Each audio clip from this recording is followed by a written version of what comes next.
Estimados alumnos y alumnas, les saluda afectuosamente el profesor Segundo Víctor Flores Fernández, profesor del curso de Psicología en este ciclo virtual 2021.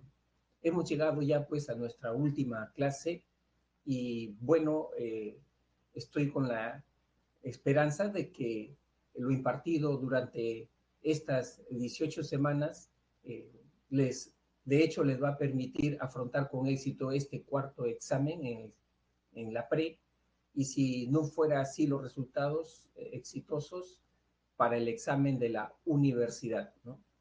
Entonces, el día de hoy vamos a abordar el tema, vamos a concluir con el tema de personalidad, ¿no? La vida tiene dos caras, ¿no? La vida nos presenta esa cara donde tenemos momentos felices, de alegría, éxito, triunfos, ¿no? Pero también tenemos el momento triste, ¿no? Donde viene la decepción, donde viene la frustración, donde viene el malestar, ¿no? Donde viene de repente una muerte, una pérdida de un ser querido. Entonces, ¿qué hacer frente a esa situación? Y ahí, pues, lógicamente, el ser humano tiene dos opciones. O se entrega al sufrimiento, se entrega al dolor, ¿no? Se solaza con el dolor, ¿no? Y queda atrapado en él, y entonces vivencia un malestar permanente, una ansiedad crónica, y puede entrar a la depresión, o genera ya un trastorno en esa persona, ¿no? O esta persona dice, no puedo vivir sometido, esclavo de este dolor, de este sufrimiento, ¿no? El que yo sufra depende no tanto de la situación, sino depende de mi actitud, ¿no? Depende más de mi actitud. ¿Y cómo veo este momento difícil? Lo veo como un momento para crecer, para madurar. Lo veo como un momento para dar incluso más amor, no centrarme tanto en mí, ¿no? Sino en centrarme más en las personas, ¿no? O de repente lo veo como una oportunidad para cambiar, ¿no? Algo estaba haciendo mal de repente, ¿no? Entonces debo de cambiar. Por eso esta frase muy bonita, ¿no? Del Buda, que dice, el dolor es inevitable, pero el sufrimiento es opcional. Y efectivamente, ¿no? Mucho depende de nuestra propia actitud, ¿no? Y así, vamos a ver qué aspectos vamos a tocar el día de hoy, ¿no? Ahí vamos a terminar con los enfoques sobre la personalidad, el humanista, el conductual, el cognitivo social. Recuerden que la semana pasada abordamos el psicoanalítico.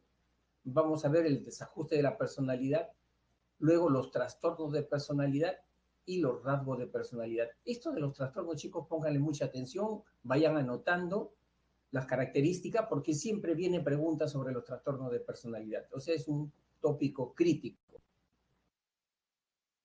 Bien, ¿qué nos dice el enfoque humanista, ¿no? El enfoque humanista nos dice que las personas no son producto de su pasado, ¿no? Como dice el psicoanálisis, ¿no?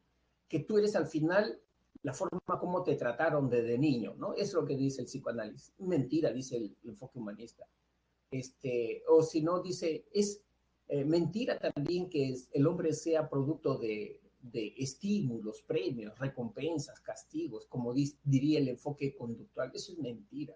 No, el hombre tiene una fuerza poderosa, y esa fuerza poderosa está en uno mismo. ¿Y cuál es esa fuerza poderosa que uno tiene, que a veces uno la desconoce y vive como zombie, ¿no? Esa fuerza poderosa es tu autodeterminación. El ser humano está autodeterminado, ¿no? El ser humano es un ser libre, no es como el animalito, ¿no? O sea, si el ser humano quiere sufrir, va a sufrir, pero si el ser humano no quiere sufrir y elige no sufrir, no va a sufrir el ser humano, ¿no? ¿Cómo se llama eso? Autodeterminación, libre albedrío. Esa es la fuerza poderosa que tiene el ser humano, dice el enfoque humanista. A eso apela, ¿no? Entonces, y acá, para tener esa actitud es importante tener una buena autoestima, un buen autoconcepto de uno mismo, ¿no? Porque si uno tiene baja autoestima, queda atrapado en las situaciones adversas, ¿no? Y el ser humano tiene un desarrollo natural que apunta a mejorarse a sí mismo, a perfeccionarse a sí mismo, ¿no? El ser humano es el arquitecto de su propio destino, dice el enfoque humanista, ¿no? Esa tendencia a perfeccionarse se llama autorrealización. Por la autorrealización, las personas desarrollamos talento, desarrollamos habilidades, desarrollamos virtudes por la autorrealización, ¿no?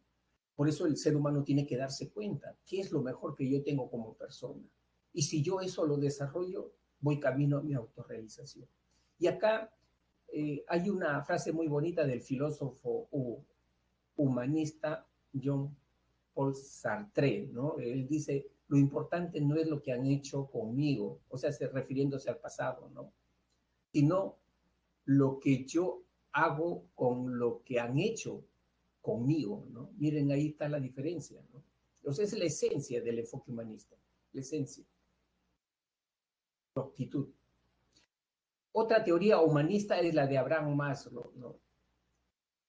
Abraham Maslow igual comparte con los humanistas el concepto de autorrealización y él dice que el desarrollo de la personalidad está en función de cómo el ser humano va satisfaciendo sus necesidades básicas.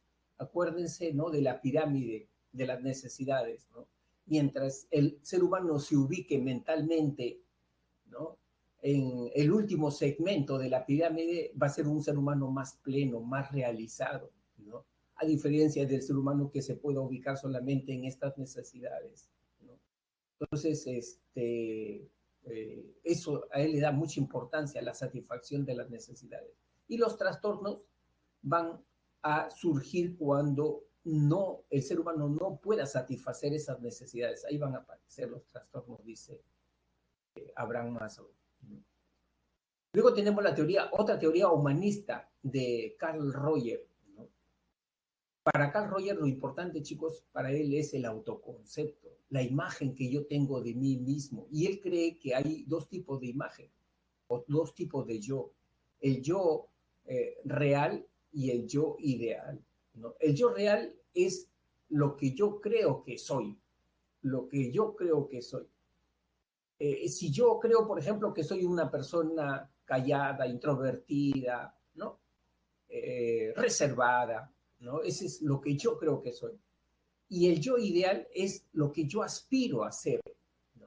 O sea, yo quiero ser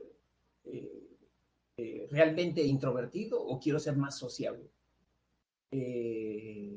¿Me gusta o no me gusta ser introvertido? No, ahí tiene que ver con el yo ideal, lo que yo aspiro a ser.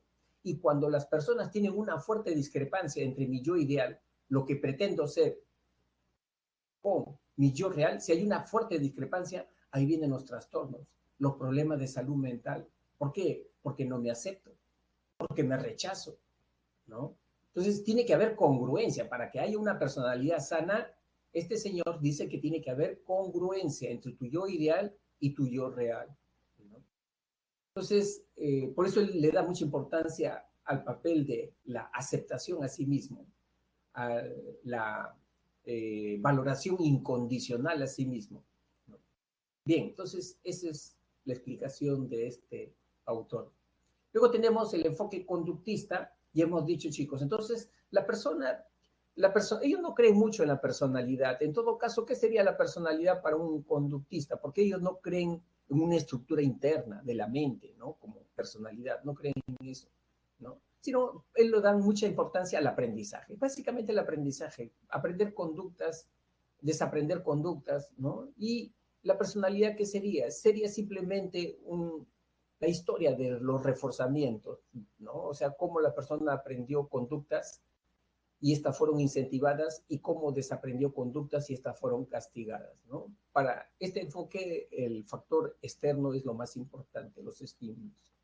El enfoque cognitivo social, ellos resaltan de que la personalidad es producto de la imitación, ¿no?, de un modelo, ¿no? Eh, las personas van a ser buenas o van a ser malas en función a los modelos que tuvieron, ¿no?, cuando eran niños, ¿no? Y ahí juegan un rol muy importante los padres y los educadores. Muy bien, entonces acá está lo que yo les decía, chicos. A veces el ser humano tiene que afrontar situaciones difíciles, duras, ¿no? complejas en la vida, ¿no? Se muere un familiar, ¿cómo reaccionamos a eso? ¿No? Padecemos de una enfermedad crónica, ¿cómo reaccionamos a eso? ¿No? Estamos detrás de un objetivo importante en nuestra vida y no lo logramos, pese al esfuerzo que hacemos, ¿no? Nos decepcionamos, nos frustramos. ¿Cómo reaccionamos a eso? Es decir, ¿cómo reaccionamos frente al malestar? ¿Cómo reaccionamos frente a la tensión? Entonces, ahí qué cosa se presenta? Se presenta un desajuste.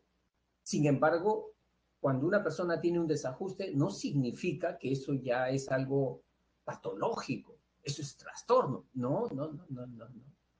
El desajuste está en el límite entre lo normal y lo anormal, ¿no? Está ahí en el límite. Te doy un ejemplo.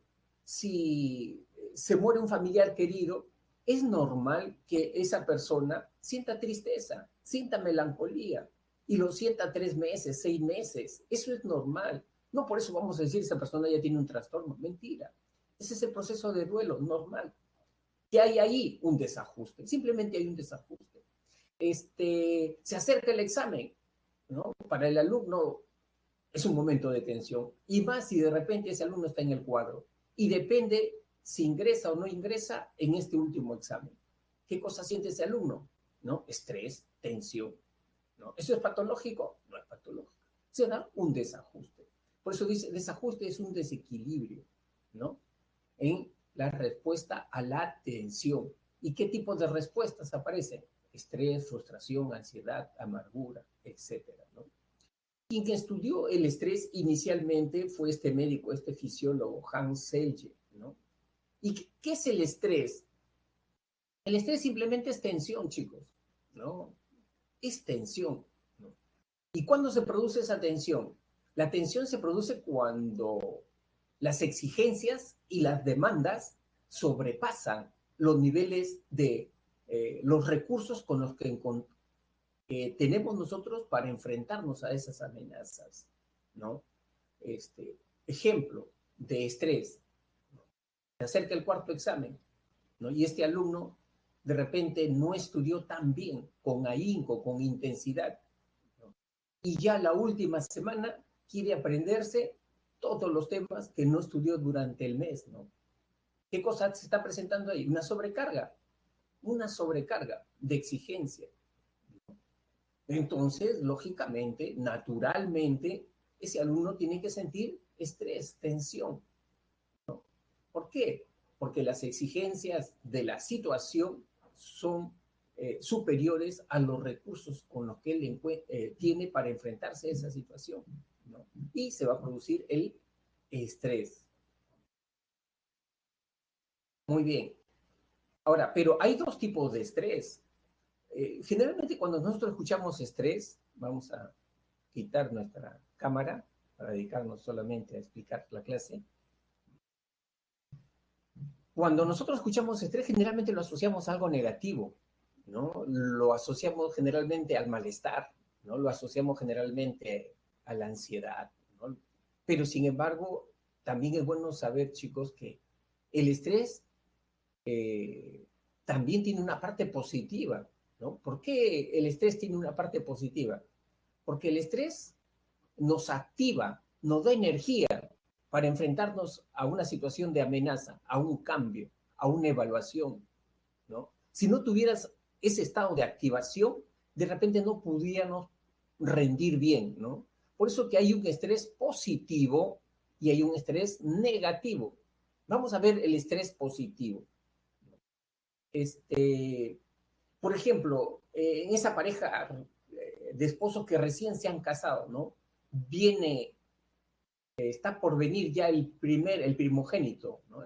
¿Qué pasa en esa pareja? La pareja, ya la esposa está en los últimos semanas, ¿no? De gestación y evidentemente ahí en la pareja van a sentir un nivel de tensión por la llegada del niño y muchas veces la mamá dice, yo no sé cómo criar, ¿no? Tengo miedo de fallar como madre. Hay un nivel de tensión. Aparte que hay una alegría por la venida del bebé, ¿no? Lo esperan con ansias a ese bebito. Sin embargo, ese papá y esa mamá no se quedan con la atención ahí que los está consumiendo. Esa atención lo transforman en ¿qué? En acciones. ¿Qué cosas están arreglando ya? No, la ropita, el ajuar de ese bebito, cómo lo van a vestir, la tinita, todo, cómo lo van a atender, ¿no? Su cunita, dónde lo van a colocar. Ya se están enfocando en resolver los problemas que le va a generar la caída del bebé. ¿Dónde lo van a controlar? ¿En qué clínica? ¿En qué hospital lo van a controlar? Y entonces están resolviendo positivamente la atención. Cuando uno resuelve positivamente la atención y esa atención te ayuda a resolver exitosamente un problema, ese es eustrés. A eso llamamos eustrés. Eh, no sé si ustedes se han dado cuenta, chicos, hay algunos alumnos que cuando se enfrentan al examen no son como muchos de nosotros de repente que empiezan por preguntas fáciles. No, algunos de los alumnos empiezan por las preguntas más complicadas, más difíciles, porque eso los motiva, los incentiva y rinden mejor. ¿Qué cosa está experimentando esas personas? Eustrés, el buen estrés, el buen estrés, ¿no? En cambio, el distrés sí, ya, pues es el estrés negativo, ¿no? Ese es el estrés que cuando yo siento tensión, siento malestar, mi tensión, mi malestar me bloquea la mente, mi mente se pone en blanco, no hilvano mis pensamientos. Eh, eh, ¿Qué más también me da? Me da de repente un nivel de ansiedad, ¿no? Todo lo veo pesimista, negativo, ¿no? Ya, eso es distrés, ¿no? Eso es distrés. Por eso que se ha estudiado la relación, miren chicos, en las dos variables, ¿no? Y eso se ha hecho estudios y han encontrado estos resultados. En este eje tenemos los niveles de estrés, de tensión, de ansiedad, de tensión acá, ¿no? Ustedes deben saber que la tensión, el estrés, la ansiedad, ¿qué cosa es? Activación. Cuando yo tengo tensión, ¿qué pasa en mi cuerpo? Mi cuerpo se activa, se energiza, se carga de energía, mis músculos se ponen duros, tensos, ¿no? Mi corazón comienza a palpitar, bombear sangre para ponerme en una situación de defensiva, ¿no? De expectativa, de alerta. Ese es el estrés. Así se pone en mi cuerpo, ¿no? Han estudiado esa variable, el nivel de estrés, pero también han estudiado la variable de rendimiento. ¿Y qué han encontrado? Han encontrado que cuando los niveles de estrés son bajos, miren, ve, esto es bajo, ve, por acá está el estrés, son bajos, el rendimiento también es bajo, ¿no? Entonces la persona frente a un trabajo, frente al examen, ¿qué muestra? Apatía, desgano, desmotivación, porque no tiene tensión, pues, no está activado, no está activado, ¿no? Sin embargo, si los niveles de tensión comienzan a aumentar, ya están aumentando, mira, ¿no? Y el rendimiento, una vez que está aumentando los niveles de tensión, o sea, yo ya me preocupo, ¿no? Por mi examen. Entonces, ¿qué comienza a hacer? Ya comienzo a dedicarle más horas al estudio, comienzo a buscar más información, ¿no? Y lógicamente el nivel de rendimiento va a elevar. Hasta que el nivel de estrés llega a un punto medio, ¿no? O moderado, ¿no? ¿Y el rendimiento qué pasa? El rendimiento es óptimo, es bueno, ¿no? ¿Qué cosa estamos ahí? Ante un eustrés. Este es el eustrés, ¿no? Sin embargo, si yo comienzo a preocuparme y tengo pensamientos negativos, no me va a salir, no voy a poder hacerlo, ¿no? Me van a hacer preguntas difíciles, complicadas, ¿no? ¿Qué dirán en mi casa, mi familia? ¿Cómo me van a tratar? O sea, ya comienzo a tensionarme más innecesariamente, entonces el estrés aumenta y ¿qué va a pasar con el rendimiento? El rendimiento comienza a bajar, ¿no? Y las personas comienzan a sentir qué cosa, bloqueos, perturbaciones.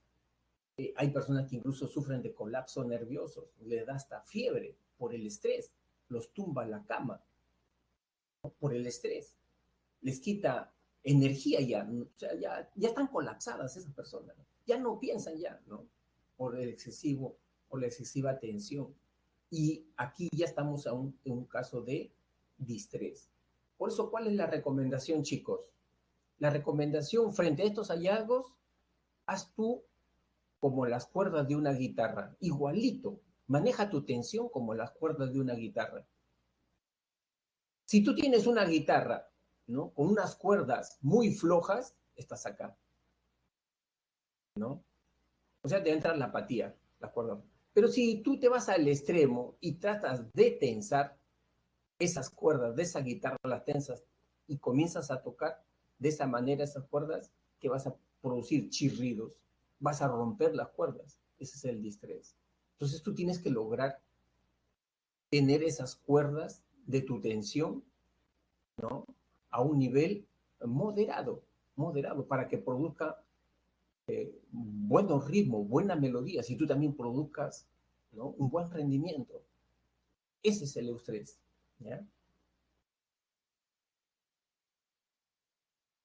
¿Cuáles son las condiciones que generan estrés? Ahí tenemos tres condiciones: estresantes biofísicas, laborales y psicológicas. ¿Sabes cuáles son los biofísicos? El mismo, fíjate en el mismo nombre, ¿no?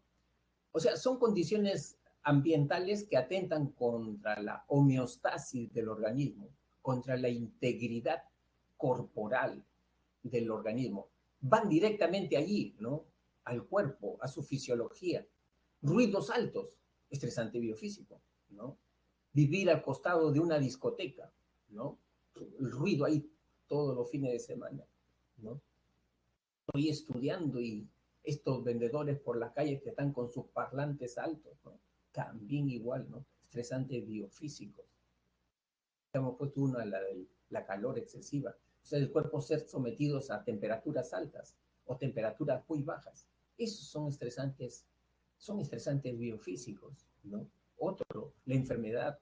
Mira, cuando uno nomás tiene una simple gripe, ¿cómo sientes tu cuerpo? Con un malestar enorme. Ese es estresante biofísico. Estresante laboral, ya, condiciones de trabajo, carga laboral, por ejemplo, ¿no? Carga laboral es un estresante, precariedad en el trabajo, no tener estabilidad laboral, trabajar 3 meses, no saber si en el cuarto mes te van a seguir contratando. Esos son estresantes laborales. Trabajar no solamente 8 horas, sino 14, 16 horas diarias. Eso es un estresante laboral. Y hay otro estresante laboral, chicos, que genera estrés. ¿Saben cuál es? Es el tipo de trabajo.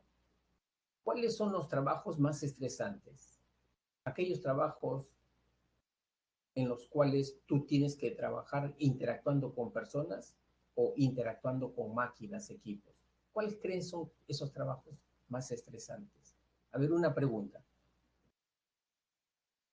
un poco para no ser tanto monólogo con la clase y ver también si me están atendiendo, yo les hago esa pregunta, ¿no?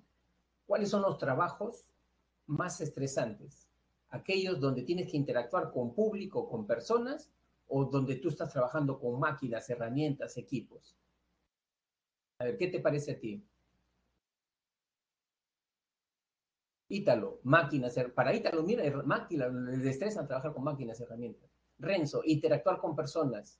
Carla Bautista, máquina, mira, Carla, te estresa más trabajar con máquinas que con personas. Debe ser recontra sociable. Joshua, Arevalo, personas, si no son cooperativas, ¿no? Jesse por dos, dice, ¿no? Miren, chicos, se ha evidenciado que los trabajos más estresantes son los trabajos con personas, cuando tú tienes que interactuar con personas. Las personas te desgastan más. Las personas así no te hablen con una mirada, ¿no? Una mirada sarcástica, burlona, ya te desgasta emocionalmente, ¿no? Tú trabajas con máquinas, equipo, ¿qué haces? Pones tu música o dejas la máquina, te pones a pasear, ¿no? Pero estar en trato con público, no, no puedes hacer eso. Te desgasta más. Por eso dice que las profesiones más estresantes, ¿cuáles son, chicos? Las profesiones más estresantes, las que interactúas con público. Generalmente los profesionales de la salud, ¿no? Médico, enfermera, son profesiones muy estresantes. Generalmente tú ves más personas profesionales estresantes en esas áreas, ¿no? Médicos que no saben tratar a sus pacientes, enfermeras igual que son déspotas, porque están cargadas con estrés. Y dice que otra profesión también con mucha carga de estrés es nosotros, los docentes. Pero me imagino que serán los docentes no a nivel ya superior, ¿no? Sino a nivel de educación básica, ¿no? Primaria, secundaria, especialmente primaria. Esa profesora, por ejemplo, que ya está gritando a sus alumnos, ya está estresada. Incluso hay profesores que tienen maltrato con el alumno. Agarran el cuaderno y cuando consideran que le han hecho mal la tarea, lo tiran al cuaderno, ¿no? Algunos dicen que lo tiran a la basura al cuaderno, otros en la cabeza del alumno. Ya ese profesor está estresado, está estresado. Entonces, esa es una condición estresante laboral. Y estresante psicológico son aquellas situaciones que atentan contra la estabilidad emocional de las personas, ¿no? Por ejemplo, acá en este caso, la indiferencia, ¿no? Que te traten con indiferencia dentro de la casa, ¿no? Que no te reconozcan méritos, que humillen, ¿no? Esos son estresantes psicológicos. ¿Qué otra situación? Tener un familiar enfermo. Bien, es un estresante psicológico. Atentan contra la estabilidad emocional de las personas. La muerte, las separaciones, ¿no? También son estresantes psicológicos. Pero chicos, dice que hay un estresante que contribuye bastante, ¿no? Una condición que contribuye bastante al estrés. ¿Cuál es? La rutina, ¿no? Cuando las personas caemos en la rutina por largos meses, nos da el estrés. Tengan la seguridad que nos da el estrés. Especialmente aquellas personas que son muy rutinarias, peor todavía, muy rígidas, ¿no? Nunca cambian, siempre hacen lo mismo, de lunes a domingo. Esas personas fácilmente caen en el estrés, ¿no? Esas personas que van, por ejemplo, de su casa al colegio, del colegio a su casa, de su casa al trabajo, del trabajo, y por la misma calle, la misma ruta, el mismo carro, la misma vereda. O sea, y van, y si están en el colegio o la universidad, el mismo asiento, la misma carpeta, ¿no? Los mismos amigos. O sea, los rutinarios son los que más rápidamente caen en el estrés. Por eso siempre les dicen a las personas, ¿no? Trata de cambiar tus actividades, no hagas siempre lo mismo, cambia, ¿no? O sea, en este caso, por ejemplo, de repente quieres irte a tu colegio, a tu universidad, de repente no te sientes en el mismo sitio. A ver, voy a intentar sentarme en esta otra ubicación para ver, conocer a otros compañeros, ¿no? Entonces, eso es un poco ir atenuando el estrés, ¿no? Chicos, ¿cuáles son? A ver, vamos a ver. ¿Cuáles son los síntomas del estrés? ¿Cómo podemos decir que una persona ya está estresada? Dice que hay 4 síntomas que son básicos en el estrés. O sea, el estrés tiene, me estoy refiriendo al estrés tóxico, ¿no? Al estrés tóxico, al estrés, al distrés, ¿no? ¿Cuáles son los síntomas básicos del? No sé si ustedes si lo han experimentado. Yo me imagino que sí, ¿no? Nos dice Carla Bautista, por ejemplo, la cuarentena. ¿No es cierto, Carla? Efectivamente, en tu casa ahí estás encerrado, ¿no? Y no interactúas y estás sometido a una rutina, ¿no? La cuarentena estresa, sí puede, ¿no? Joshua, soy el único el que no le estresa. ¿Por qué? Porque estás echado, Joshua, ¿no? Estás echado escuchando música. Este, ahora, la pregunta es, eh, ¿cómo puedo identificar que yo ya tengo el estrés tóxico, el distrés? ¿Cómo puedo identificar? ¿Cuáles son los síntomas que a mí ya me dicen que tengo que estar en una situación de alerta ya porque estoy con el estrés tóxico? ¿Cuáles son los síntomas más característicos? A ver, chicos, no sé si ustedes conocen eso. Dice que uno de los síntomas es la irritación, el cambio de humor. Las personas se vuelven más irritables, más malhumoradas, mandan a rodar a todo el mundo. Esta persona está estresada ya. O sea, hay cambios en los estados de ánimo. Ese es uno de los síntomas. La otra, la fatiga, el cansancio crónico. Siempre está fatigado, siempre está cansado, sin ganas de hacer nada, ya está colapsado, ¿no? Incluso se acuesta, duerme sus 8 horas, al día siguiente se levanta cansado. Sigue cansado, ya durmió, pero sigue cansado. Ese es estrés, ese es estrés, ¿no? ¿Qué más? A ver, ahí tenemos otro, la desmotivación. Eso yo lo he visto acá en la Presa San Marcos. Muchos alumnos, por ejemplo, cuando ya tienen, por ejemplo, ya un buen tiempo preparándose, estamos hablando de años, ¿no? Y no ingresan, ya con tanta decepción, tanta frustración, se van cargando, ¿no? La tensión se va elevando a su máximo nivel. Y esas personas al final tienen tanta tensión que después ya no les interesa nada, se desmotivan, les da igual todo ya, les da igual todo, ¿no? La desmotivación es un síntoma del estrés. Por eso yo siempre le digo acá a mis alumnos que San Marcos no se define ni un mes ni en 5 meses, ¿no? Uno tiene que balancear sus actividades para un año, año y medio. Y si es para medicina, 2 años, ¿no? Es decir, tienes que realizar actividades que son tareas, obligaciones, estudio, pero también tienes que realizar actividades que te traigan placer, satisfacción a ti, ¿no? Actividades que te inyecten de entusiasmo, ¿no? Porque el ser humano es como una pila, necesita ser recargada también. ¿Y cómo recargas al ser humano? No con electricidad, lo recargas con actividades que le dé placer, satisfacción, gusto. Si te gusta escuchar música y bailar, escucha música, baila. Si te gusta danzar, danza. Realizar actividades que nos dé placer, ¿no? Entonces, ese es un antídoto contra el estrés, ¿no?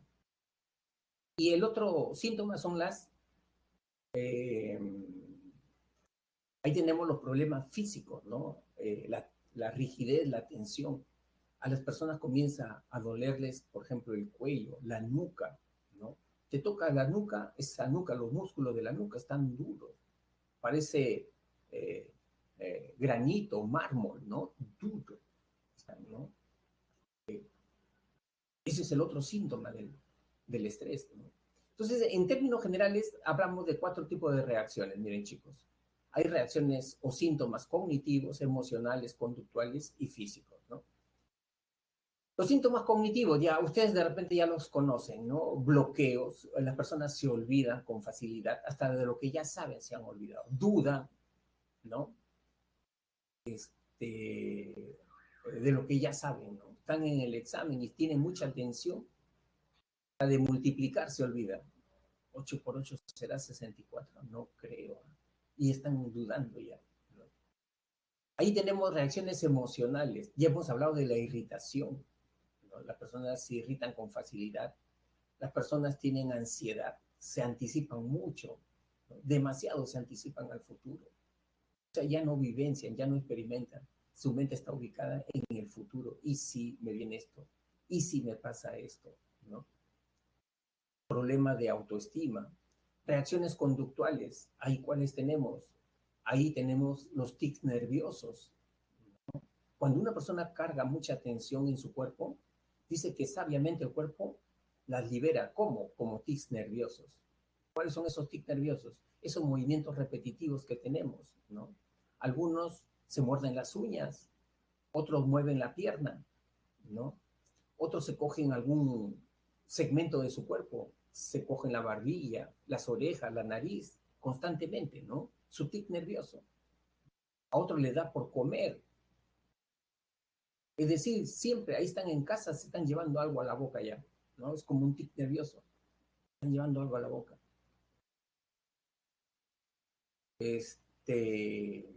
Reacciones físicas, ya hemos dicho. Acá aparecen, chicos, por las tensiones, aparecen las enfermedades psicosomáticas. No sé si ustedes han escuchado hablar de las enfermedades psicosomáticas. O sea, son enfermedades del cuerpo, pero que tienen un origen psicológico. ¿Por qué? Porque son causados por conflictos emocionales, ¿no? Por problemas personales, familiares no resueltos. Y entonces la persona comienza a sufrir de qué? De taquicardias. La persona comienza a sufrir de qué?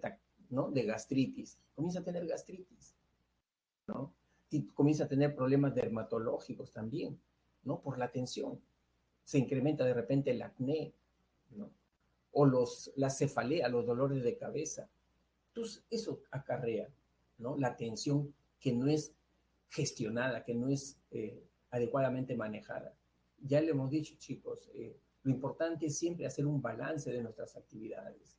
O sea, no obsesionarnos solamente con tareas, obligaciones, responsabilidades, ¿no?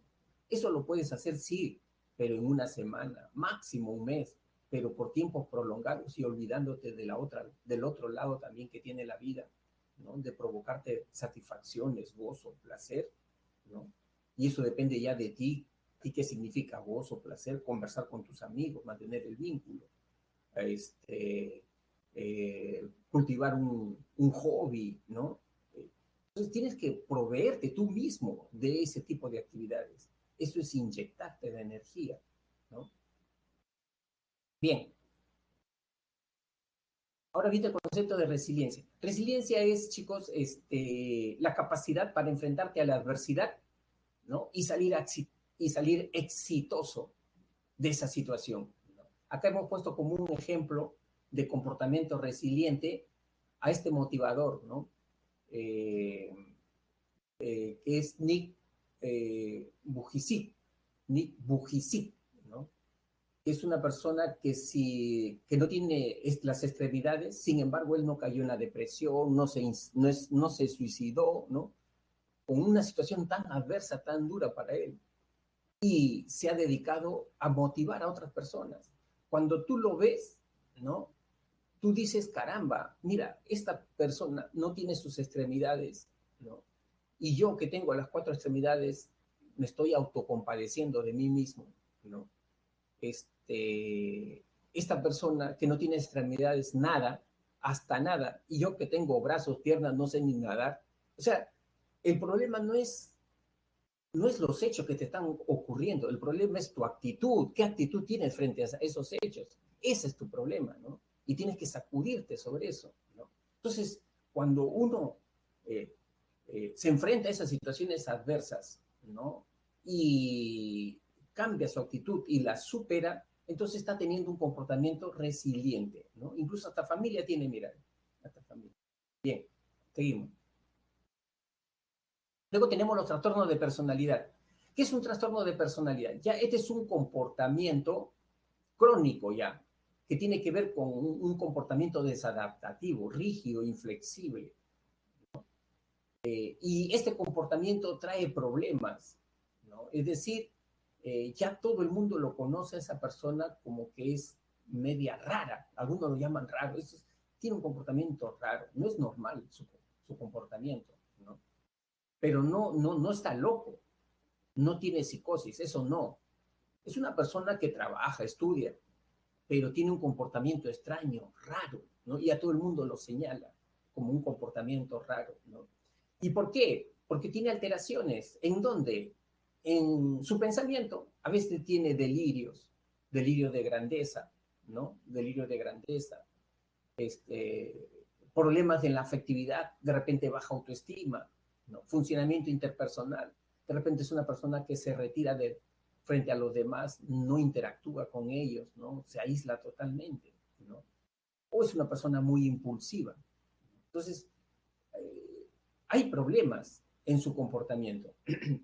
Y ese patrón de comportamiento, ¿qué cosa genera? Genera malestar subjetivo. Hay un malestar en las personas, ¿no? Y lógicamente le va a generar problemas en sus estudios, en su trabajo, ¿no? Porque hay un deterioro funcional, ¿no? ¿Cuáles son los principales trastornos de personalidad? Acuérdate que el trastorno de personalidad solamente se presenta en personas maduras, mayores de 20 años. No podemos hablar trastorno de personalidad, ¿no? En individuos de 17, 16 años. Su personalidad ahí todavía está en formación. Así que no vayas a tratar de querer encajarte, porque si tienes algún comportamiento parecido con los tipos de trastornos que te estoy señalando ahí, no vayas a querer encajar, ¿no? Porque no es así. Esto ya es en personas adultas. Tu personalidad recién está en formación. ¿Quién es una personalidad paranoide? Un paranoide es aquella persona desconfiada, excesivamente desconfiada. Esa persona que creen que los demás, ¿no? Se quieren aprovechar de él, ¿no? Que están tramando algo contra él. Es un paranoide, ¿no? ¿Quiénes son paranoides típicos? Los celosos extremos, los que padecen de celotipia. Estas personas que a su pobre pareja le piden un reporte diario de sus actividades. ¿Qué estás haciendo? ¿No? ¿Con quién estás? ¿No? Dame tu celular para revisar, ¿no? ¿No? Es celoso extremo ya, ¿no? Ese es paranoide. Ese es paranoide. Entonces, y eso no cambia, ¿no? No cambia. El esquizoide. El esquizoide es una persona, chicos, extremadamente introvertida, extremadamente. Nosotros somos introvertidos, ¿no? Pero ya cuando estamos con nuestros amigos de años, ya no somos introvertidos, somos desenvueltos, ¿no? Estamos con en nuestro hogar, con nuestra familia, somos desenvueltos, pero hay personas que son bien introvertidas, ¿no? En todos los contextos, en todas las situaciones. Ya, ese es un esquizoide. Y otro rasgo más del esquizoide, ¿sabes cuál es? A diferencia del introvertido. El introvertido sí quiere tener sus amigos. El introvertido dice, ¿cómo me gustaría tener 1 millón de amigos? Y sufre porque no tiene amigos. No sabe cómo tener amigos. Sus problemas son que no ha aprendido habilidades sociales. En cambio, el esquizoide no le importa. No le interesa tener amigos. ¿Qué cosa dice el esquizoide? Yo soy mi mejor amigo. Conmigo basta y sobra. No necesito a los demás. Y son muy rígidos en sus expresiones emocionales. Tú lo miras a un esquizoide, su rostro es pétreo, ¿no? No demuestra calidez, nada en su rostro. O sea, es un problema que lo ha venido trayendo ya desde años. Los trastornos de personalidad son trastornos que han comenzado a iniciarse desde la niñez, la adolescencia, y ya se han hecho visibles en etapas de la adultez.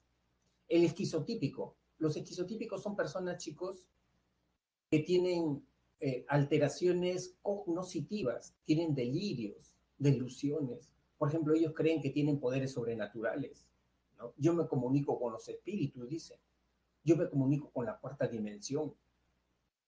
Así, o sea, y están convencidos, no te están bromeando, están convencidos de eso.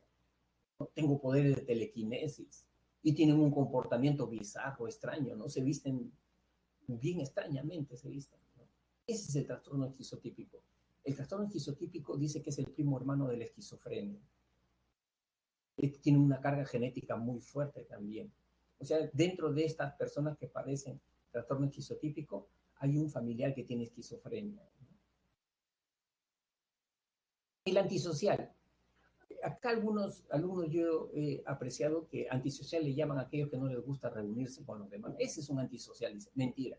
Acá el antisocial tiene otra connotación. Antisocial es aquella persona, el psicópata, el que le gusta hacer daño, ¿no? Aquel que estafa, por ejemplo, aquel que roba y no siente remordimientos. ¿Qué cosa dice el psicópata? Por idiota, por sonso. ¿Para qué se deja robar? ¿No? La vida es de los vivos, nada más. No tiene remordimiento, no tiene pena. Ese es el psicópata. ¿Qué demuestra el psicópata? Crueldad, maldad, ¿no? Y mata, asesina, viola y no siente remordimiento. Así es el psicópata. Por eso dice, si otros sufren, ¿no? Por mí es su problema de ellos. Límite borderline son aquellas personas, ¿cuál es su problema principal? Inestabilidad emocional. Inestabilidad emocional, ¿no? Son impulsivos, ¿no? Tienen episodios de alegría, episodios de tristeza, episodios de rabia, ¿no? En el día, por ejemplo, pueden tener varios episodios de tristeza, rabia, cólera, ¿no? Eh, Hay una diferencia con los bipolares, ¿no? Los bipolares es otro trastorno, ¿no? Los bipolares sí, su trastorno, tienen un trastorno episódicos maníacos, ¿no? Que pueden durar días, ¿no? Después de depresión, ¿no? Entonces, duran más tiempo los episodios en el caso del trastorno bipolar. En el borderline, ¿no? En el borderline cambian en el día, ¿no?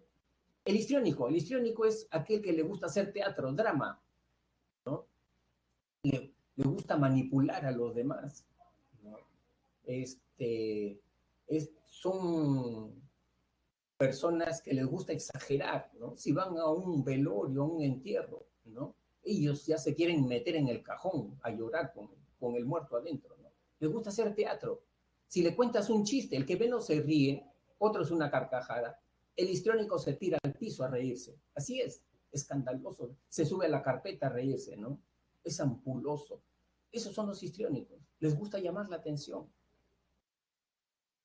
El narcisista es la persona que cree ser el mejor de todos, ¿no? El que cree que todo el mundo tiene que alabarlo, elogiarlo, ¿no?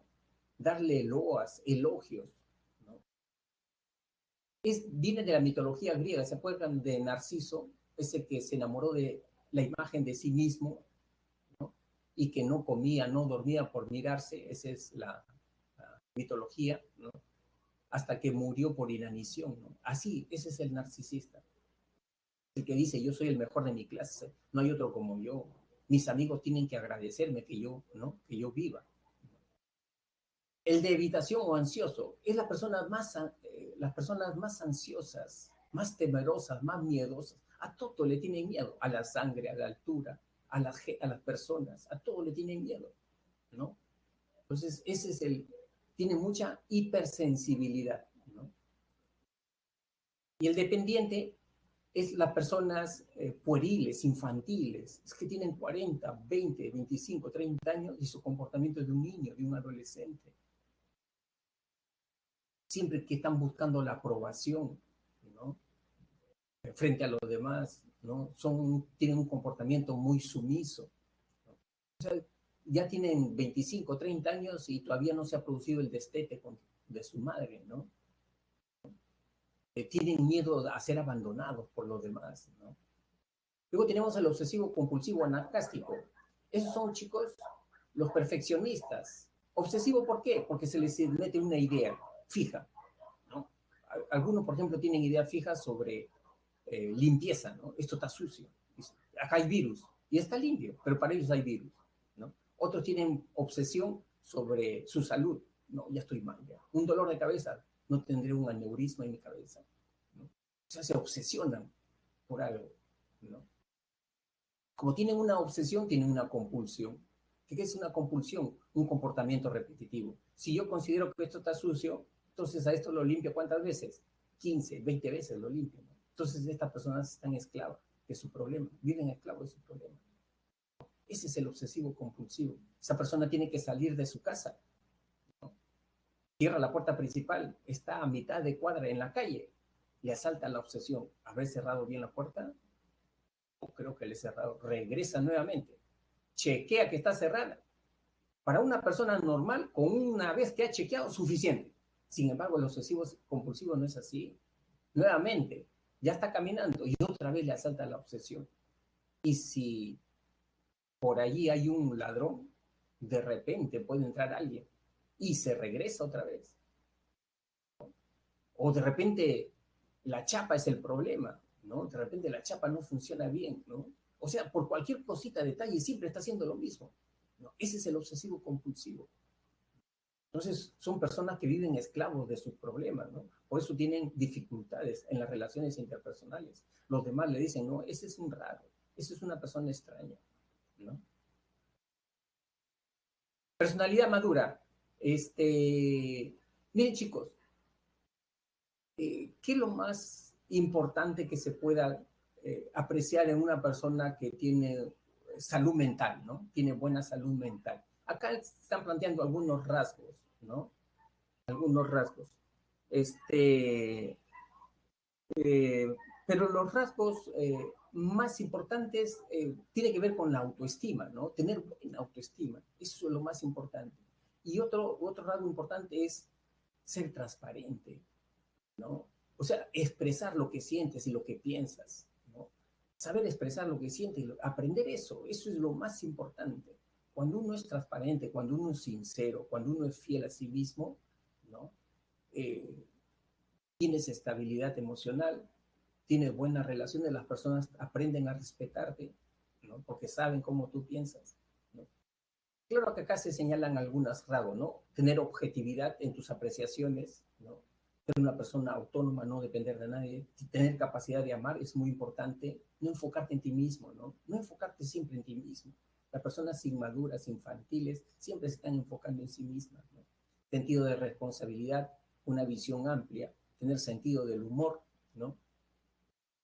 Y otra cosa que es bien importante también, chicos, en lo de la personalidad madura es establecer relaciones y tener un soporte social, familiar, amical. Eso es muy importante. No aislarte.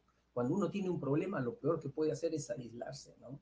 No interactuar con las demás personas, compartir tus problemas. claro, con la persona indicada, pero compartirlos, ¿no? Control emocional, seguridad y siempre plantearse objetivos, ¿no?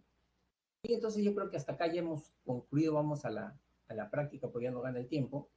Dice, dos maestros de la escuela conversaban, tengo un alumno que tiene un mal comportamiento, no hace caso al llamado de atención, por ello he llegado a castigarlo físicamente para corregirlo. No veo otra forma de hacer que se porte bien.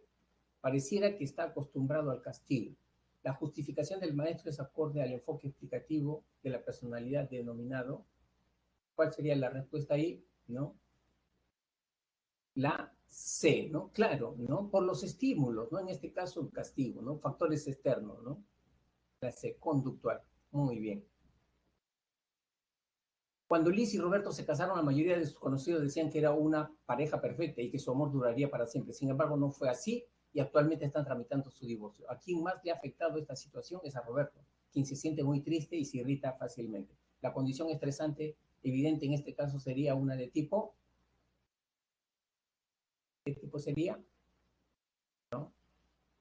La B, psicológico, pues, ¿no es cierto? Porque afecta la estabilidad emocional de las personas, ¿no? A ver. Luego tenemos, Isabel siempre se mostró distante e indiferente a las compañeras del colegio. Terminó su secundaria hace 5 años, pero no trabaja. No quiere saber nada de estudiar una carrera universitaria. Ella dice que va a estudiar cualquier profesión de forma no presencial en su computadora. Sus padres tratan de animarla para que salga, tenga amistades, se enamore.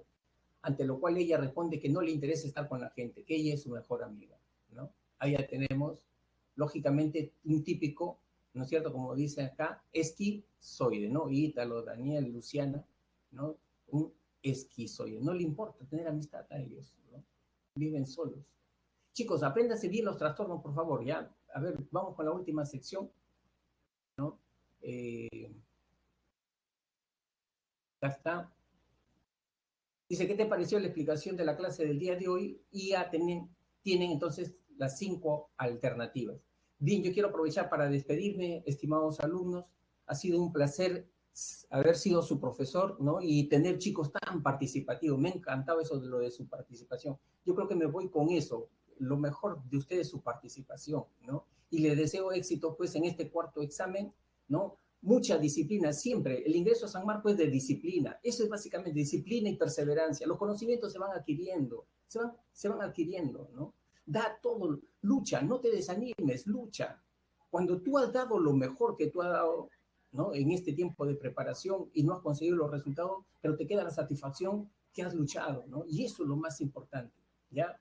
Un abrazo muy fuerte a cada uno de ustedes, chicos, ¿ya? Y que les vaya muy bien, ¿no? Muchas gracias, entonces, Ninoska también. Muchas gracias, muchas gracias. Bueno, me retiro porque ya tiene que entrar el siguiente profesor. Un abrazo, chicos, nuevamente. Un abrazo.